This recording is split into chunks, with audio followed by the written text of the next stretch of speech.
కుంభమేళాలో పూసలు అమ్ముకొని దేశం దృష్టిని ఆకర్షించిన నీలి కళ్ల సుందరి మోనాలిసా బాలీవుడ్ ఆశలు గల్లంతయ్యాయి. మోనాలిసాకి సినిమాలో ఛాన్స్ ఇప్పిస్తానని చెప్పిన డైరెక్టర్ సనోజ్ మిశ్రాని రేప్ కేసులో ఢిల్లీ పోలీసులు అరెస్ట్ చేశారు.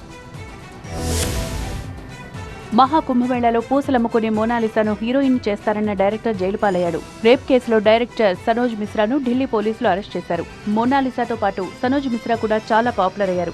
ఈ కేసులో మిశ్రా ముందస్తు బెయిల్ కోసం కోర్టును ఆశ్రయించగా కోర్టు బెయిల్ పిటిషన్ను తిరస్కరించింది. దీంతో ఢిల్లీ పోలీసులు ఆయన్ను అరెస్టు చేశారు.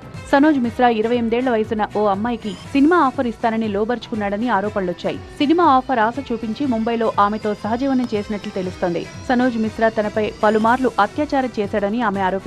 తనని వివాహం చేసుకుంటానని మోసం చేశాడని పోలీసులకిచ్చిన ఫిర్యాదులో పేర్కొన్నారు. 3 సార్లు గర్భస్రావం చేయించుకోవాలని బలవంతం చేశాడని, ఇప్పుడు మోసం చేస్తున్నాడని చెప్పి ఆ మహిళ పోలీసులకు ఫిర్యాదు చేసింది.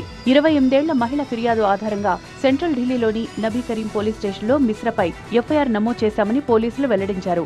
మార్చి 6న అత్యాచారం, దాడి, గర్భస్రావం కలిగించడం, బెదిరింపులకు సంబంధించిన సెక్షన్ కింద ఎఫ్ఐఆర్ నమోదు చేశారు. ఈ దెబ్బతో మోనాలిసా ఆశలు గల్లంతయ్యాయి అంటున్నారు నెటిజన్స్.